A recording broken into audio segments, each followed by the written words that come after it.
Welcome, everyone. I'm Leslie Van Zandt, Chief Advancement Officer at WAMU.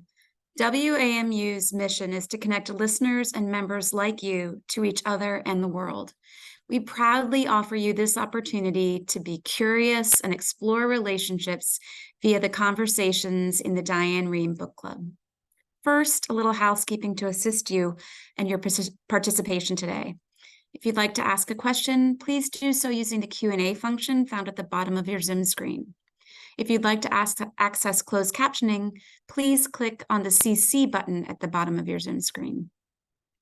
Like everything we do at WAMU, this book club would not be possible without your support. If you enjoyed the discussion today, please consider making a gift online by visiting dianerehm.org/give. Now it gives me great pleasure to introduce my friend and colleague, Diane Rehm. Thank you so much, Leslie, and welcome to all of you to the September meeting of the Diane Rehm Book Club. This book is Trust by Hernan Diaz.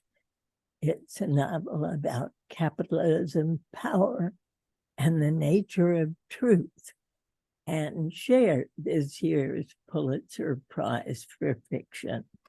Joining me today, Maureen Corrigan. She's book critic for NPR's Fresh Air and the Nicky and Jamie Grant Distinguished Professor of Literary Criticism at Georgetown University. Gilbert Cruz is editor of the New York Times Book Review, and Stacey Vanek Smith. She covers business and economics for NPR and for Marketplace. And as Leslie said, we will be taking your questions throughout our discussion. You can type them into the bottom of your screen, and we will try to take as many of them as we can. Welcome to all of you. I'm so pleased to have you with us today. I'm going to start with you, Maureen. This book is in 4 distinct stories. And it's hard to know which of these 4 stories is actually the truth. Now, why do you think Hernan Diaz created this book in this fashion, and what did you make of that style? You know, Diane, one of my fears before coming on the show today was that you were going to ask me to summarize the plots. It's very intricate. Each section undermines the section before it. And yet that's not the whole point. I really don't like novels that draw us in and then say, oh, surprise, it was all a fiction and you were such a sap for believing in this. I don't think that's what Hernan Diaz is really after ultimately here.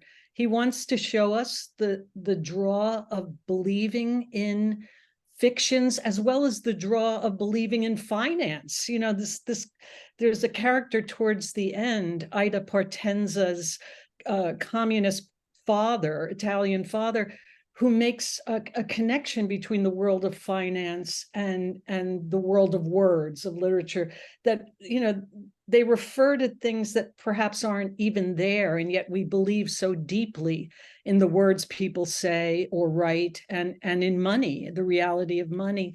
So I think Hernan Diaz is doing something really smart, but also very emotionally involving in writing these stories by kind of questioning almost the material that he's working with.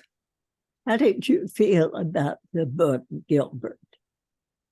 Well, I loved it, and you know, we at the Times Book Review loved it. We put it on our top 10 list. I read it last summer, not this past summer, but the one before that. So summer of 2022, and it was before I got this job. So I didn't read any reviews of this. I just picked it up on vacation, and I read the summary on the back, and the summary on the back alludes to the fact that it's in 4 parts, but doesn't really sort of give the heft of what that actually means.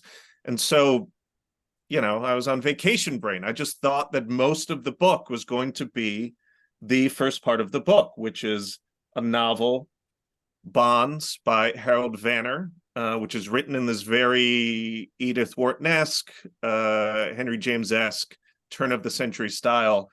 And I was so taken, and I loved it so much. And then I hit the second part, and it was extremely jarring.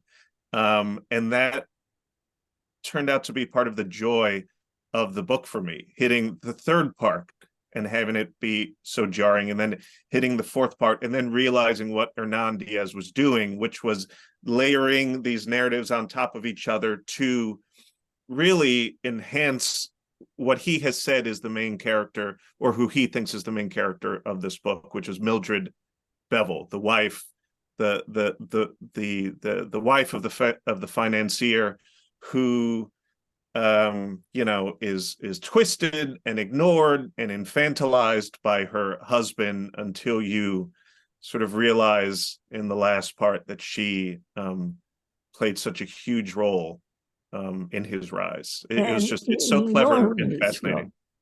Role. Absolutely an enormous role. And Stacey, I wonder how you felt about the characterization of the financial aspects of this book. And certainly we begin with the history of the main character, if you will, even though it's fictionalized, and his entrance into the market of money and Wall Street, and we go through the 29 crash and what role he played in it.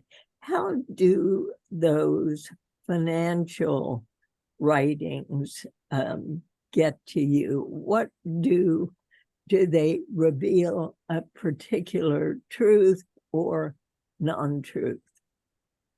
I mean, in the first part of the book, the story felt very familiar to me, very American.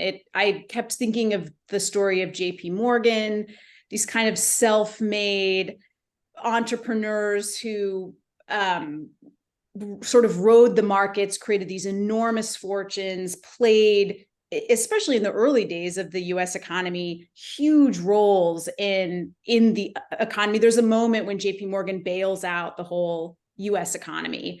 And that's what I was thinking when I read this book. And I was enjoying reading it quite a bit, but it felt very familiar.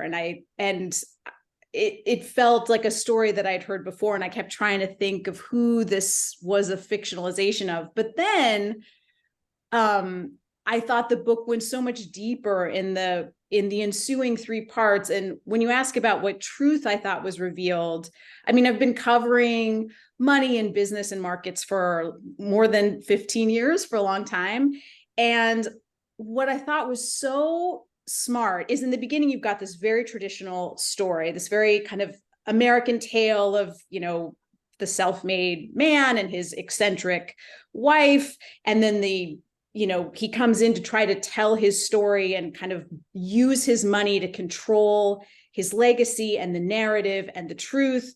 And then ultimately you see underpinning it all is this kind of mystical wife who's sort of tapped in using music and the arts into the markets. And for me, I thought that was so smart, because the thing that I think the biggest thing I've learned looking at money for all these years in markets is that underneath it all, there is a lot of sort of emotion, and it's emotions and it's people's feelings are really underpinning the whole market. And I thought it was such a smart way to end the book in this very mystical voice, and this woman who is kind of coming in and out of reality. She's in like a morphine state a lot, talking about how she's the one that cracked the markets. And I thought that was just such a smart and like thoughtful twist. Anyway, I thought it was really wonderful. I loved it. Deserving the Pulitzer, no question of it.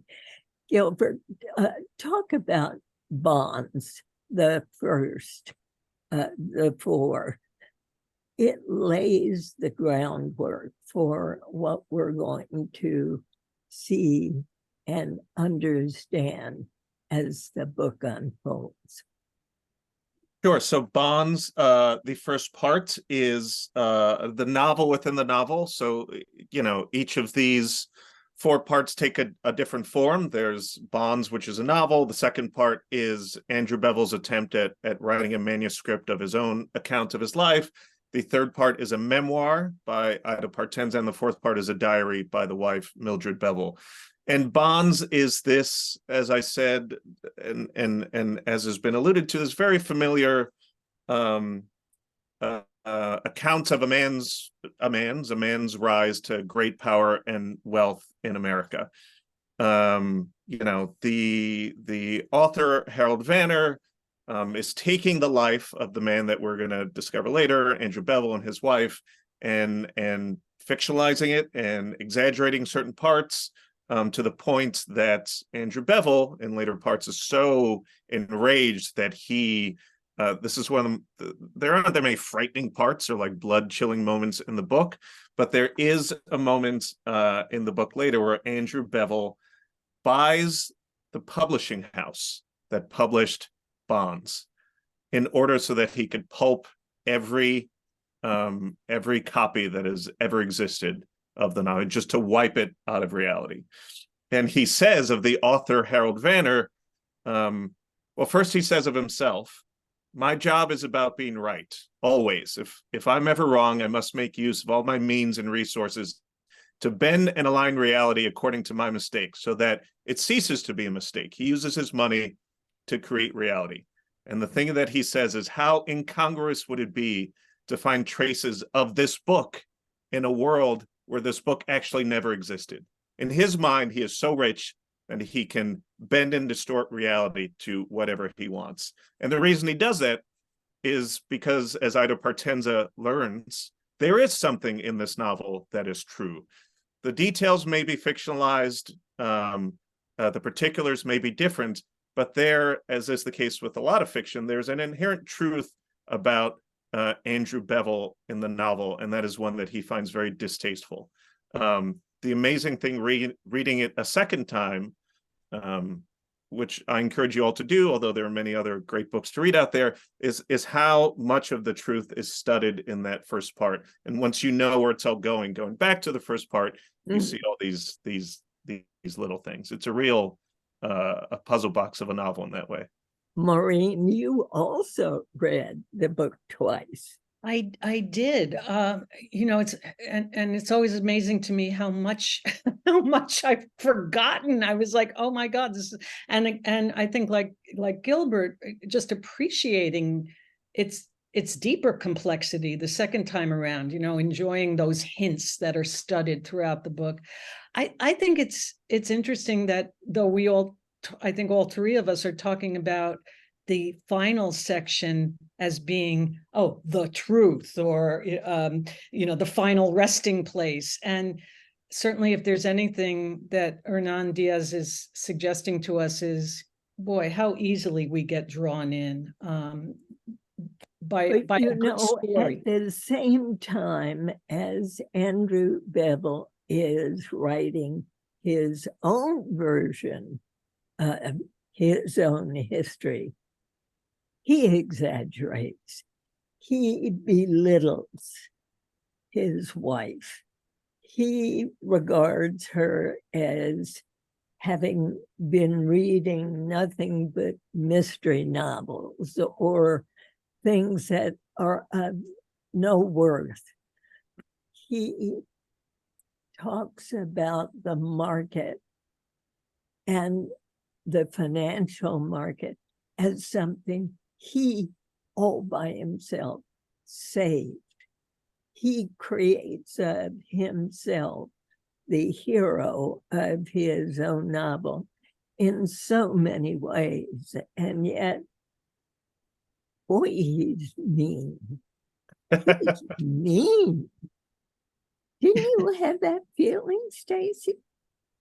I mean, he was definitely a bully. Yeah.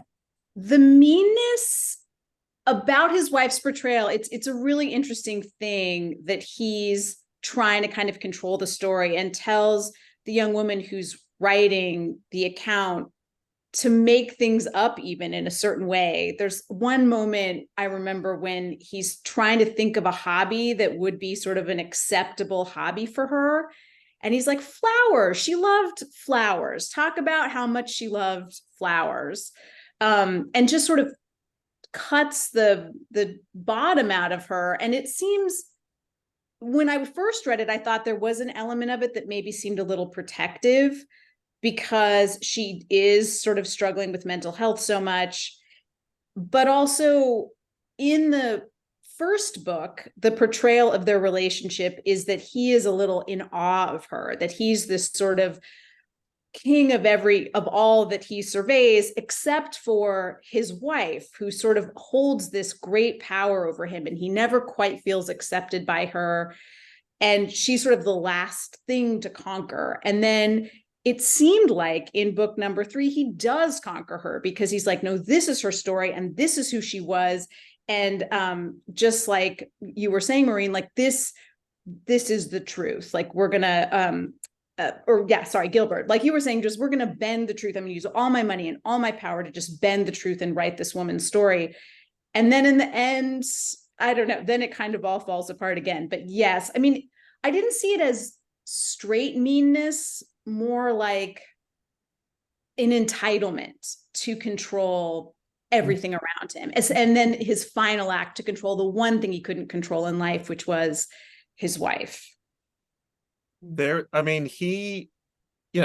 was a man of his time, but he's also a man, and I think there's part of it where he doesn't understand his wife, he doesn't respect his wife, and he doesn't respect women. There's a part where he talks about how part of the reason that the 1929 crash happened is because all of these women started to invest in a way that they never have before, and once women start investing money, you know that the market's going to go south, right?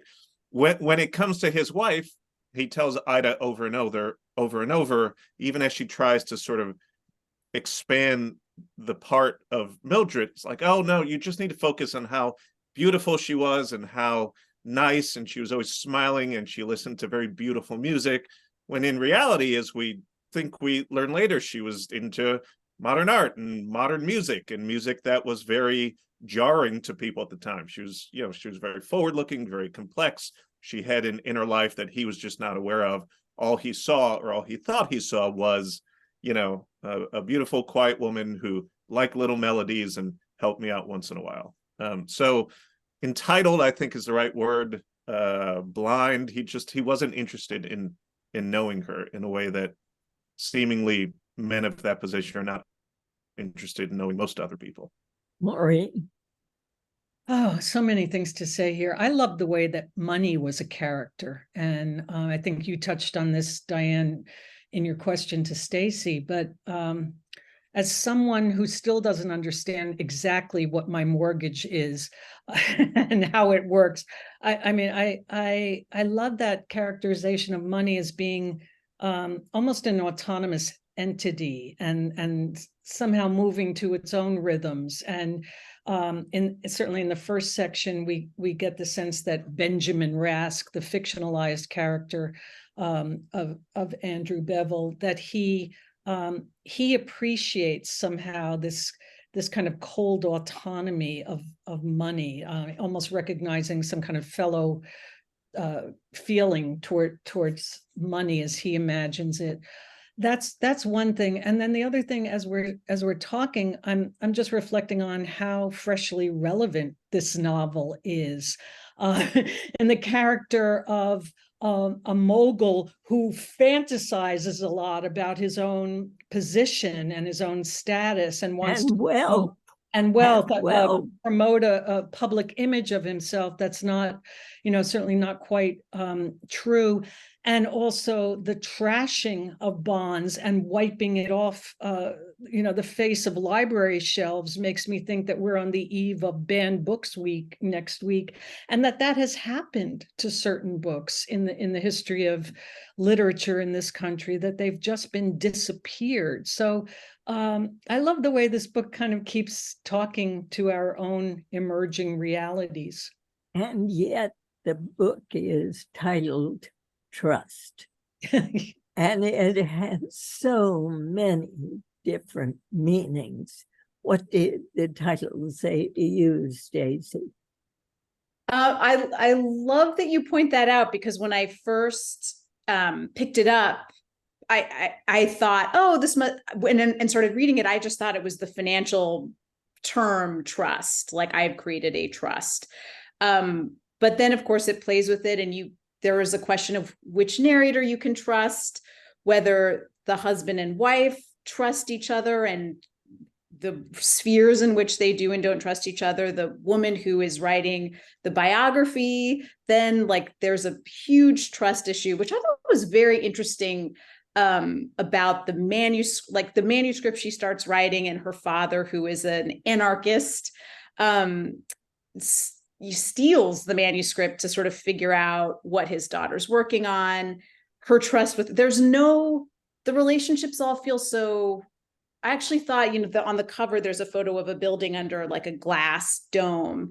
And I sort of felt like all the characters in certain ways were under glass domes, very much in their own world. There was no intimacy in the book. Everybody felt so isolated in a real way. And you, Gilbert? I mean, the lack of intimacy is a fascinating point, because normally the lack of that would be something that maybe would turn me off as a reader, but I think there's something in the stylistic verve of the book that kept me going. I mean, the image that you point to on the cover, which is this image here, which is, I think that's 30 Rock. I think that's Rockefeller Center underneath the dome of an old ticker tape type machine. And there's this great image, I think in the first book, where Benjamin Rask takes his wife, she's not his wife at the time, to the third floor of his giant house, and they enter a room, and there's just a single thing in the room. It is a ticker tape machine on the table, and you get the sense that this is the most important thing that has ever existed to him, and that image just stuck with me.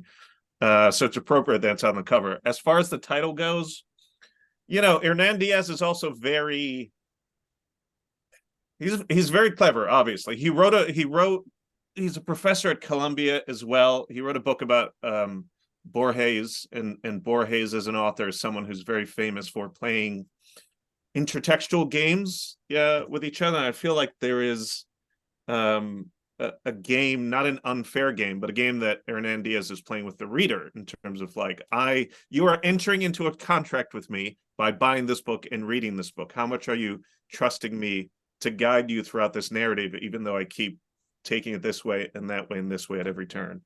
I trusted him enough to get through to the end twice. So I think he did it well.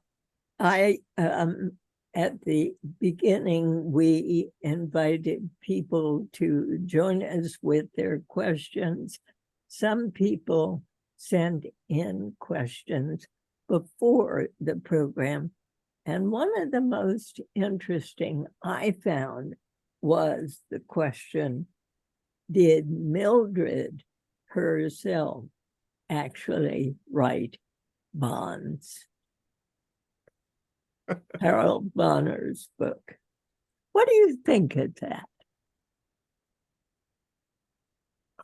I think we'd have to go back and look for clues. That certainly didn't occur to me the second time around.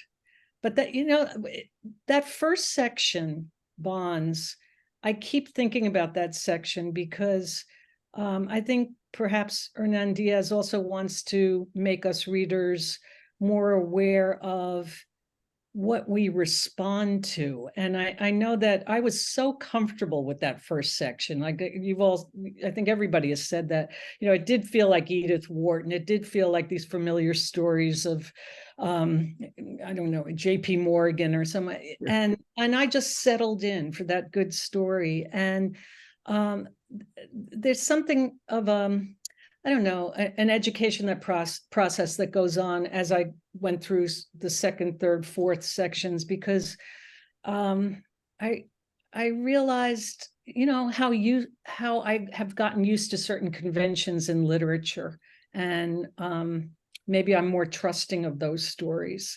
And then these other sections that kind of keep poking me in the ribs, saying, don't lose yourself in this story. It's only half written, or it's obviously false. Then I'm more on my guard. So I liked the way this managed to be an old-fashioned novel at times, and yet also very much a postmodern novel. Gilbert, any thoughts about Mildred? So, you know, as I just said, there is a puzzle to this book. The idea that Mildred might have written the first part is a puzzle in a puzzle. I don't know that I can answer it, but I like the idea that it inspired someone to think that. I think there are so many questions all the way through. We should talk about Ida, because Ida took a lot of risks. She is in her 70s when we meet her, and she begins to recall her time with this financier who the interviewing process for the woman he chose, Ida, to write this book for him, I was appalled at the way those women were treated. It was as though you're a piece of paper I can throw away. You're not needed. You can walk in no matter how well dressed you are, no matter how well educated you are. I don't need you. He had researched Ida and knew her dad was sort of out of the mainstream, and that's why he wanted her. because she knew nothing about the stock market, and she knew nothing about high society, which gave her credit in his eyes. She was so important to him, and yet at the end of her time with him, he was sick. And he did not tell her. He said goodbye that last time in the way he normally did, after a glass of champagne, which they did not have that very last time. What did you make of Ida? Was she herself was brilliant in her own research as she looked through the newspapers about this man, Maureen? Well, I loved Ida.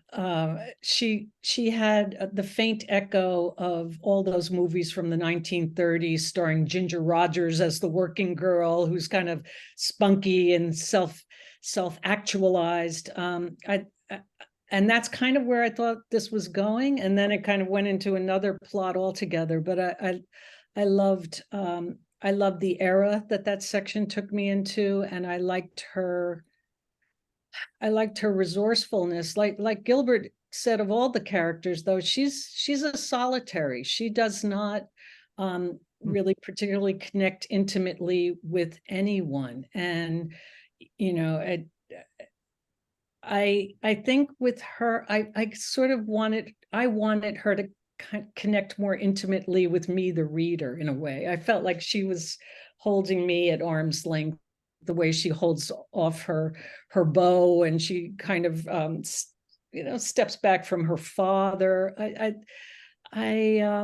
But there again is the word trust, or lack thereof, with both her father and her boyfriend, both of whom betray her in one sense. And here's another woman who gets put down, Gilbert.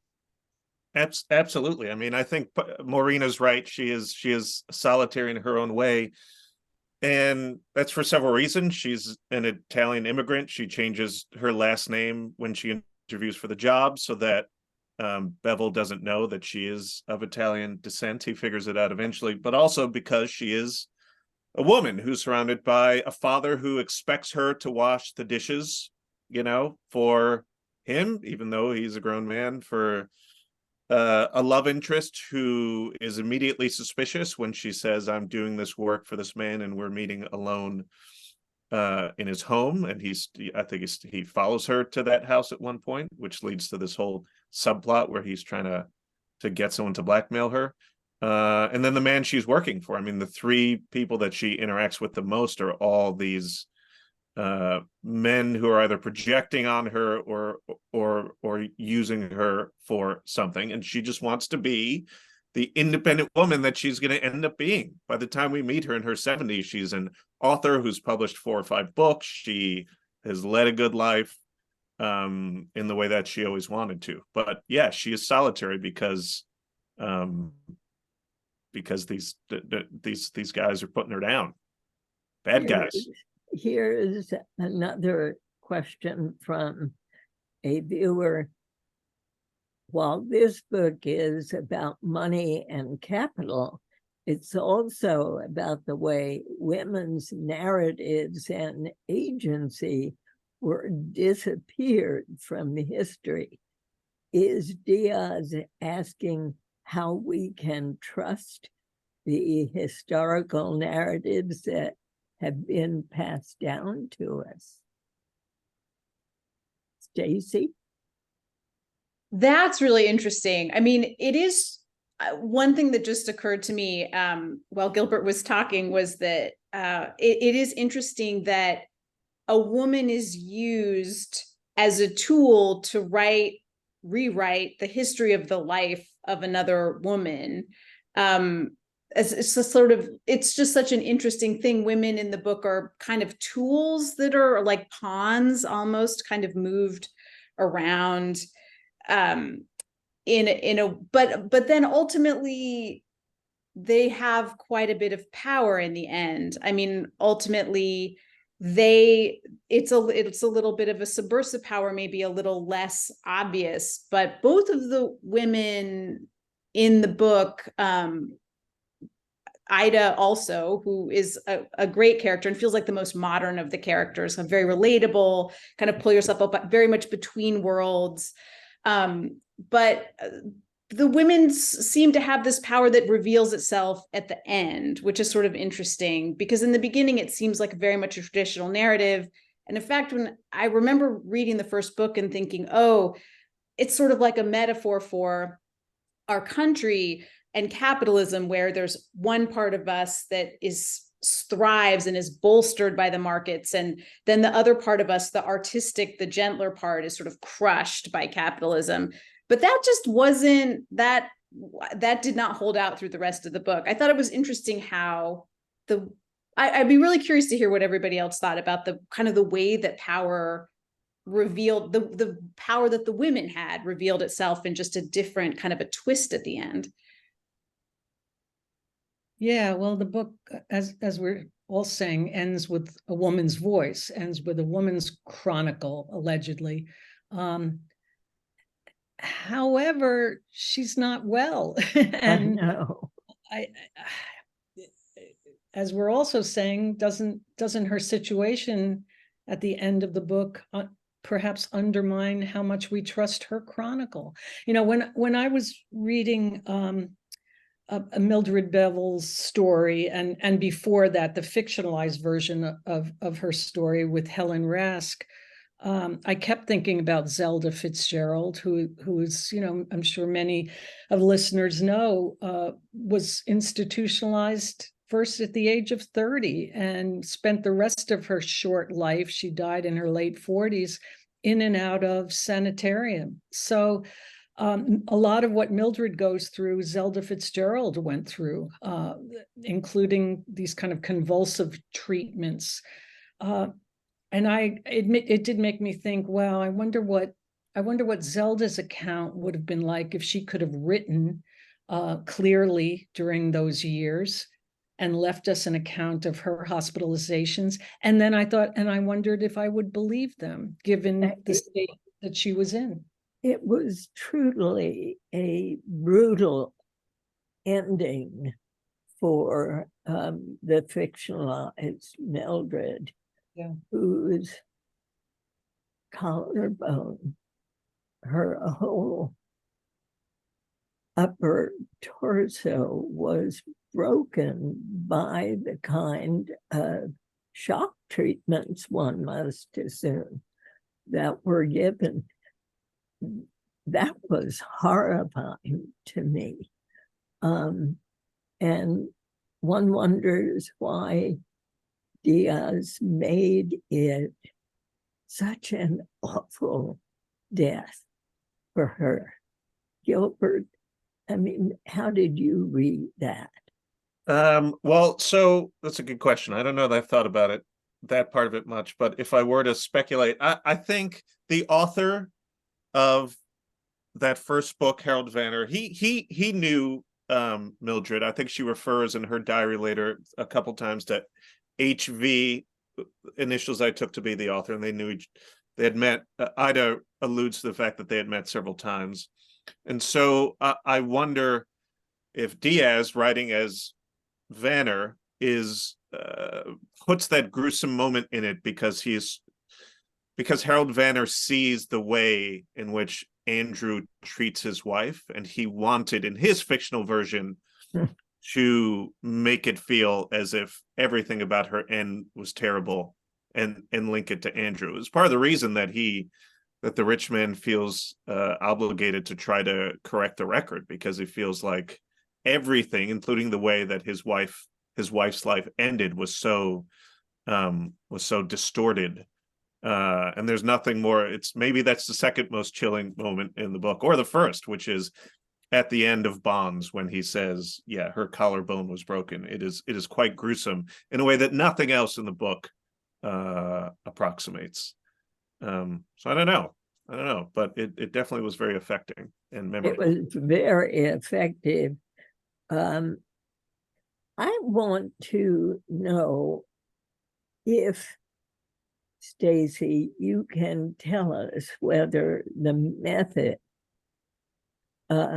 described in the book that Bevel uses to outsmart the stock market, getting early information,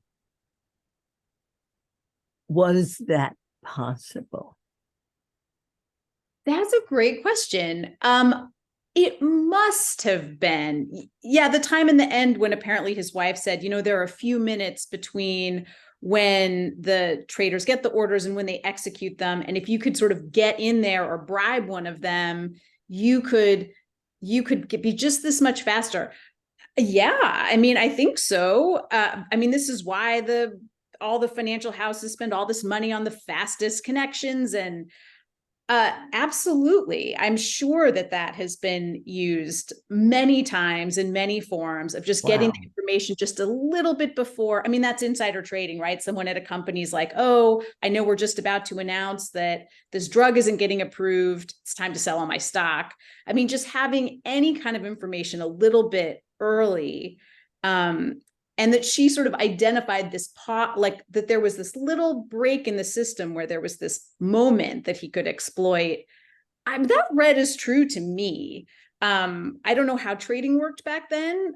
So I can't really say with any authority at all, but it sounded like exactly the kind of thing that would crop up in sort of an evolving situation like the market, and that could totally be exploited. Did the sections about the market interest you as much as they did me? Yes. I'm glad to hear they interested you too, because I thought, really do other people get as excited reading about short selling as I do? I thought it was so much fun to read about it. And I kept thinking, Maureen, I think you mentioned this, just this idea of how it feels familiar today.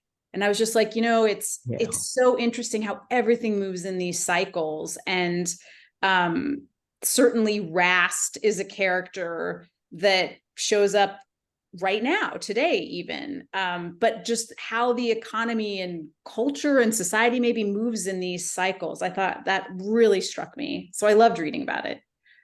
I also found those parts fascinating. I love the way that he writes about money. He writes about things that maybe are even obvious, but in a way that is very lyrical, particularly in the first part. And the modern resonances, and I think Maureen brought this up earlier as well, whether it's political resonances or, I just finished reading parts of the Elon Musk, Walter Isaacson book, and thinking about the way in which someone like him uses he's the richest man in the world right now, uses his money to distort reality by buying a social media platform, the ways in which Bevel's philosophy about how government intervention is bad is something that, came back in the early 80s and has essentially dominated one part of economic life for the past 40 years as deregulation has become more and more. It's just, there's so much in there, not that every novel or any novel needs to have modern resonances to be valuable in and of itself, but there's a lot in here that feels very of today. Here's a question from Stacey. How realistic is it that Mildred and Andrew could have profited so much from the 1929 crash, and how realistic is it that they could have affected it so much? Gilbert? Boy, it's been a couple decades since I took my 1929 stock market history class. I am. It feels real. And that is what is important to me as a reader of the novel. I As don't a know what the reader. historical reality is, but the idea, he's set up through the novel at the first part and through his own self-puffery of himself. He's set up as such a big character that is very believable to me as a reader, that he would have had an outsized effect on that. Whether or not it is historically real, I cannot say. Stacey? I think it is realistic, actually, because there was this very famous moment. It was before 1929, but when J.P. Morgan essentially bailed out the whole U.S. economy. There was a moment when the stock market plunged. It had to do with railroads going bankrupt, and a whole bunch of savings and loans and banks started going under. There were runs on the banks. And JP Morgan essentially just stopped it. He got all these bankers in his room at now what is the Morgan Library, but he got them in his library. And as legend has it, shut them in there and said, you will come out, you will all sign this deal that says, like, we will not go under. We will make good on everybody's deposits. And he sat there and smoked cigars but locked them in and then sort of let them out at 4 a.m, and that saved the economy. So these stories are not unrealistic. I mean, and even today, I mean, movies like The Big Short and things like that sort of expose how powerful these players are. And I think it's very intimidating as an individual investor, and these worlds are so mystical and back then much smaller. The American economy is much smaller, and one person could really affect it. But even today, I mean, one person like Elon Musk, can make an announcement and it absolutely moves the market. So yeah, I thought it was pretty realistic.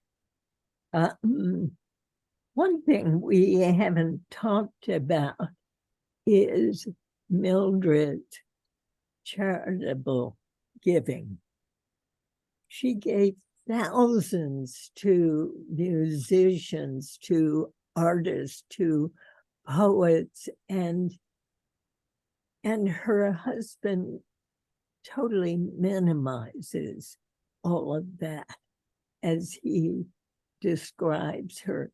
He somehow had a need, Maureen, to put her in the smallest possible role he could in that marriage.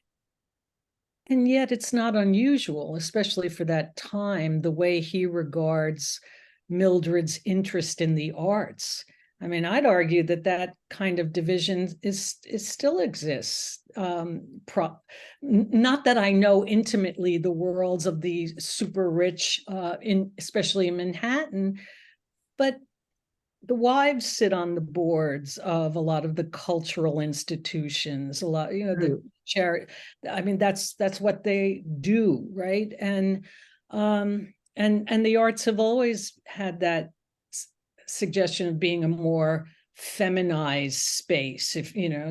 Hence somebody like Hemingway had to prove himself to be a real man, even though he was a writer, by going off and fighting bulls and deep sea fishing. There's always that suspicion that the arts are a feminizing realm. So I don't see it as extraordinarily cruel that Mildred's work in the arts is minimized by her husband. I sort of see it as the status quo, perhaps even now.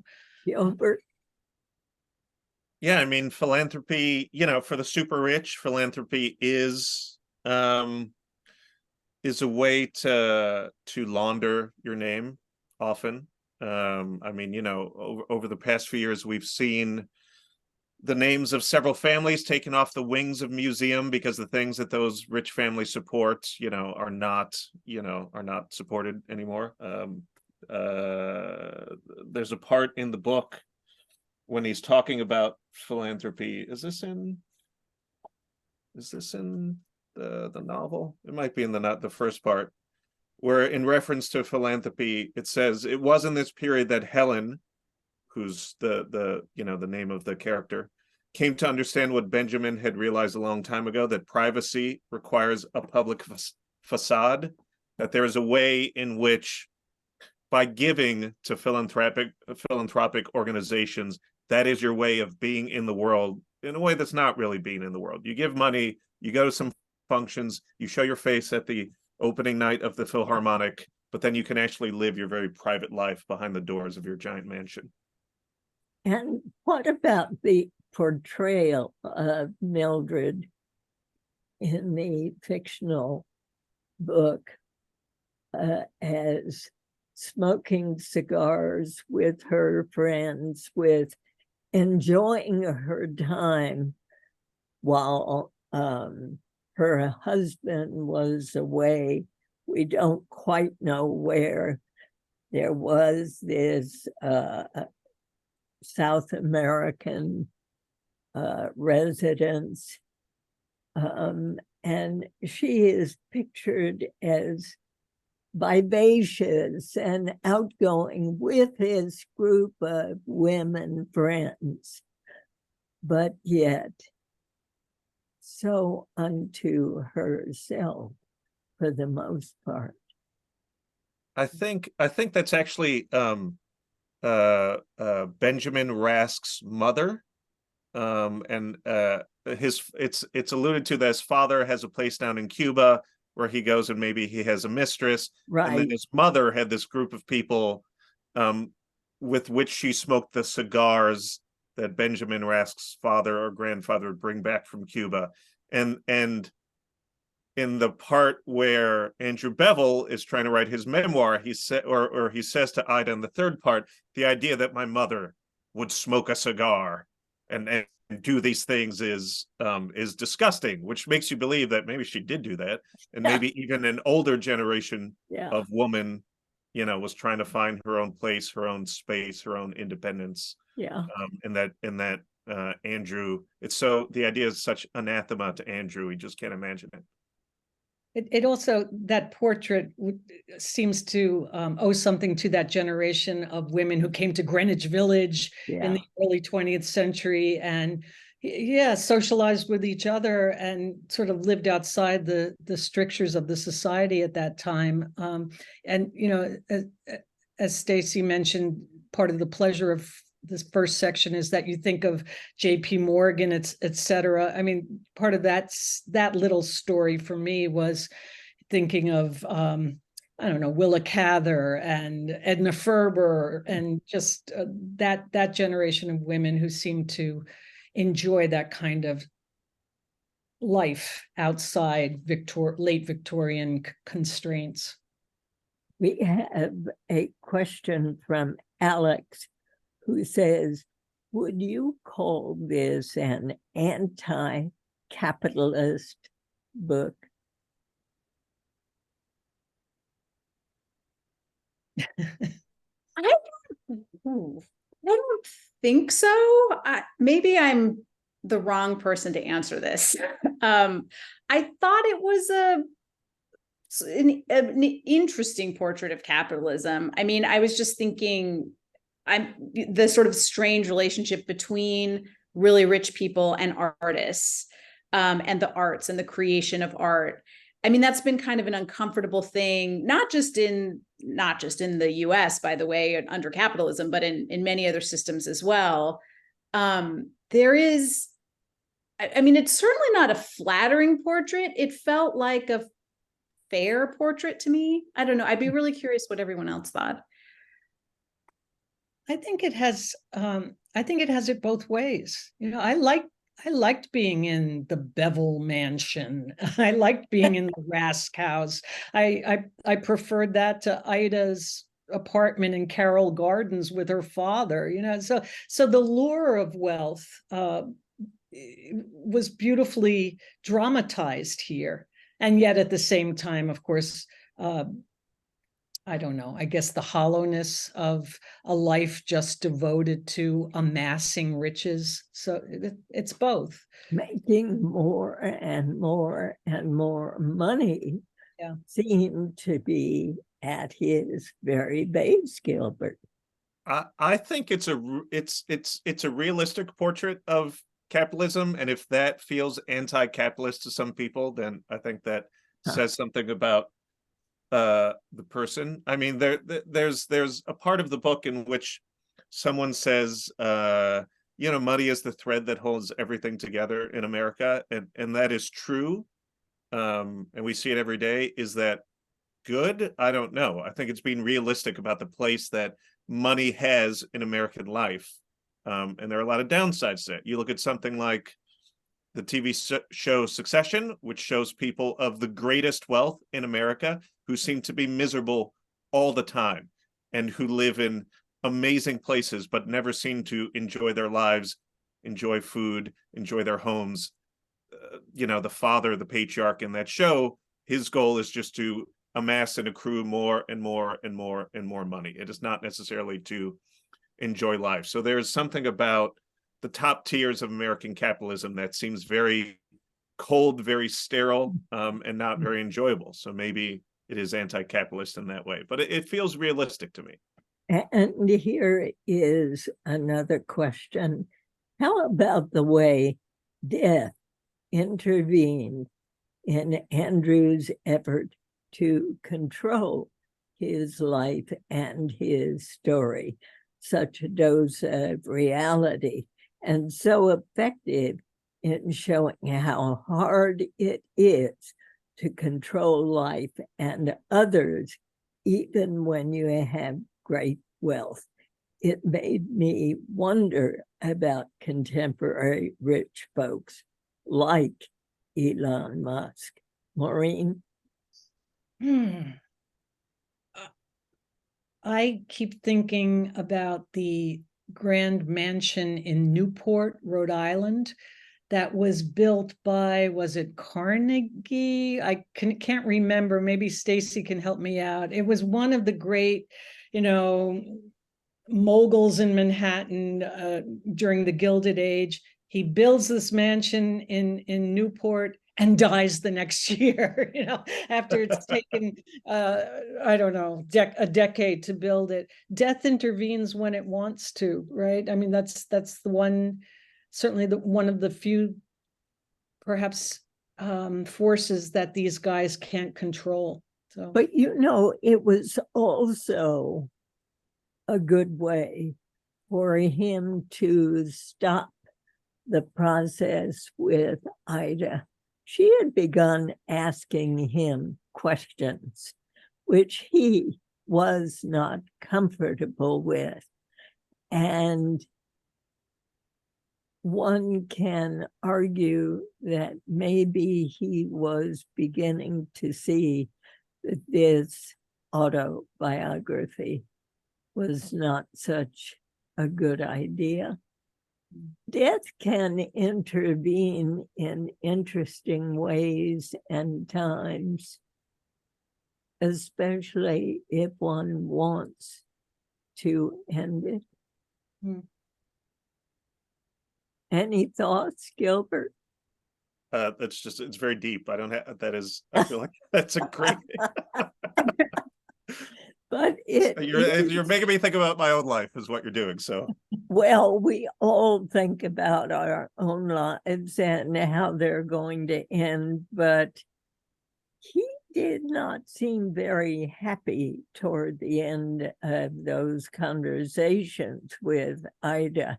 He began to be more and more and more uncomfortable, and that he did not have that last glass of champagne with her said a lot to me.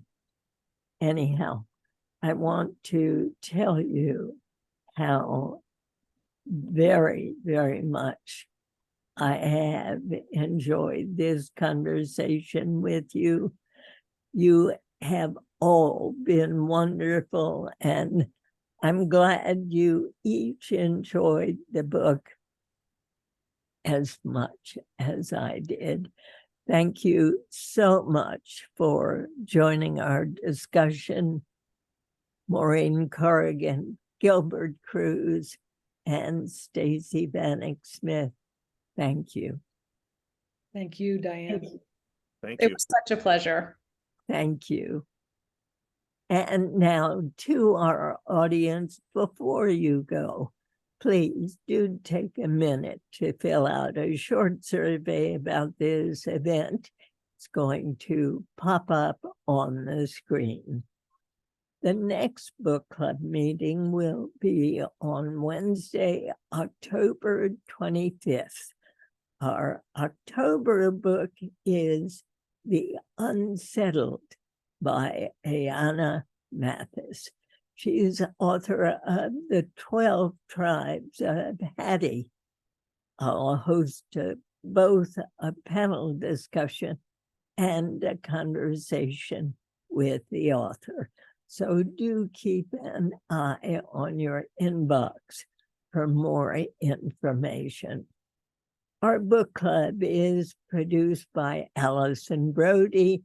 Adrian Danhauser has been our engineer today. And a big thank you and farewell, a sad farewell to our wonderful events manager, Yan and Zhang, who will be leaving WAMU. She helped to launch this book club. It was her idea in the first place, and she's worked tirelessly to make sure it runs smoothly. So, Yanling, good luck on your next adventure. This event wouldn't be possible without the support of Leslie Van Sant, Allie Dickman, Berendra Silva, Kennedy Wright, and Michelle Morgan. Thanks to all of them and to all of you. I'm Diane Rehm. I hope to see you next month.